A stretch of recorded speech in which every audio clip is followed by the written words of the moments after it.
بہت ظالم ہے. امام مالک رحمۃ اللہ علیہ پڑھا رہے تھے.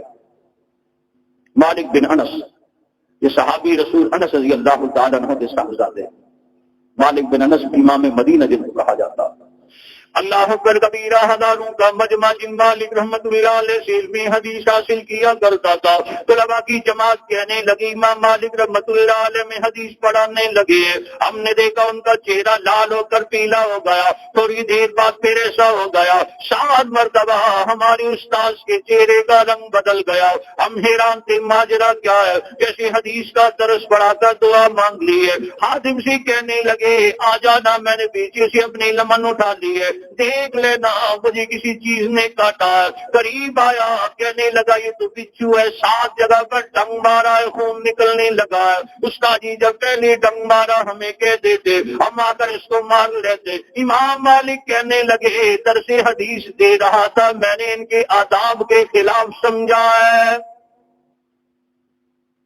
درس حدیث کے دوران میں تمہیں اٹھاؤں بگدڑ مچ جائے، یہ درس حدیث کے خلاف میں نے اس کو سمجھا کہ میں درمیان میں درس روک لوں اور تمہیں کہوں کہ آؤ یہ کام کر لو. اللہ اکبر کبیرہ. قاضی ابو یوسف رحمۃ اللہ علیہ امام اعظم ابو حنیفہ رحمۃ اللہ علیہ کے ہم پڑھ رہے ہیں اور فقہ حنفی لکھ رہے ہیں. بندے آئے پاس بیٹھے، کہنے لگے تیرے بچے کا انتقال ہو گیا. کہنے لگے انا للہ و انا الیہ راجعون. کیا کرے؟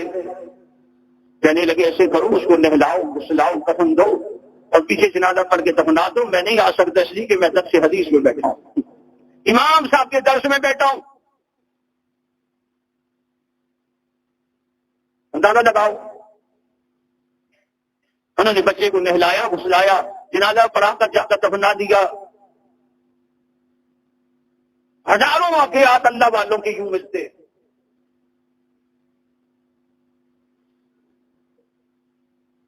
قاضی شریف رحمت اللہ علیہ اپنے زمانے کے بہت بڑے قاضی تھے اور محدث بھی تھے.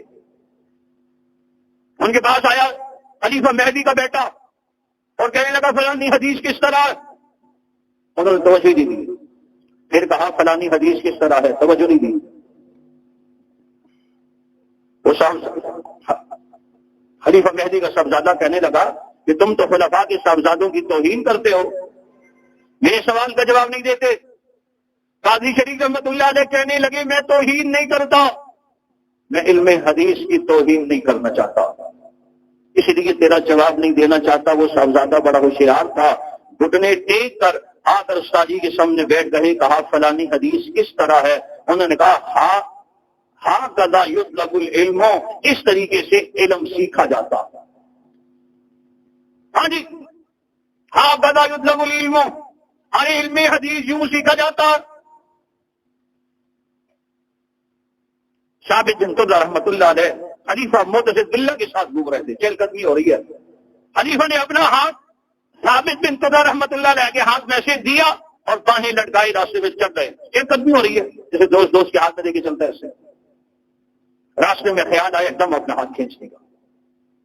ثابت بن قدہ رحمۃ اللہ علیہ نے کہا خلیفہ معتزد باللہ سے امیر المومنین کیا ہوا، ہاتھ کھینچ لیا. کہا معاف کرنا مجھ سے غلطی ہو گئی، میں نے جب غور کیا تو میرا ہاتھ اوپر تھا اور آپ کا ہاتھ نیچے تھا، اور یہ ادب کے خلاف ہے. عالم دین کا ہاتھ اوپر ہونا چاہیے. کیا ہونا چاہیے جی؟ اور ہم معاشرے میں کیا سمجھتے ہیں، عالم دین ہم سے نیچے ہی ہو ہر لحاظ سے، کھانے میں پینے میں رہنے میں سہنے میں پہننے میں اولاد میں یہ میں وہ میں. میرے 2 بچے تھے بڑے، حسن حسین، سب کہتے استاد جی اور نہیں. میں نے کہا جائیں گے.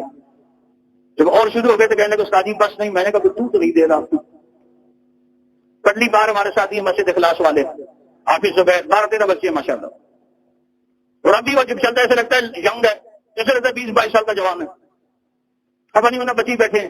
کہا میرا 8واں بچہ پیدا ہو رہا تھا جن اسپتال میں، 8واں بچہ. اب ماشاء اللہ پڑھتے رہے. بیٹے جب باپ کے ساتھ چلتے ہیں ایسے لگتے ہیں بھائی جا رہے ہیں. کہنے لگا جب میرا 8واں بچہ پیدا ہوا تو ایک موٹی سی میڈم بیٹھی تھی، ڈاکٹر لیڈی. اتنا مولوی صاحب کہا میں ڈر گیا بھائی 2 تو نہیں ہوگا جتنا وہ سو رہی ہے. میں اپنی جگہ ڈر گیا. اور ساتھ تم چلیے بہت ساری کھڑی تھی جو بات تربیت لیتی ہیں، مجھے دیکھ کے ہانس رہی ہیں. ان کا خیال کرو، یہ آپ کی گھر والی کا 8واں بچہ ہے. یہ انسان ہے کوئی جانور نہیں، یہ وہ بولا انہوں نے. کہا اسے اپنی گردان لمبی جھاڑی اور ساتھ ہی لڑکیاں تھی ساری ہنس رہی ہیں.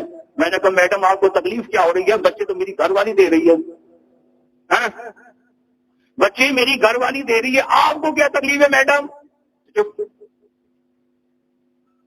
اللہ کے نبی نے باقاعدہ کہا حدیث میں ایسے خاندان سے شادیاں کرو جن خاندان کی لڑکیاں بچے جننے میں بخیل نہ ہوں. اللہ اکبر کبیرہ.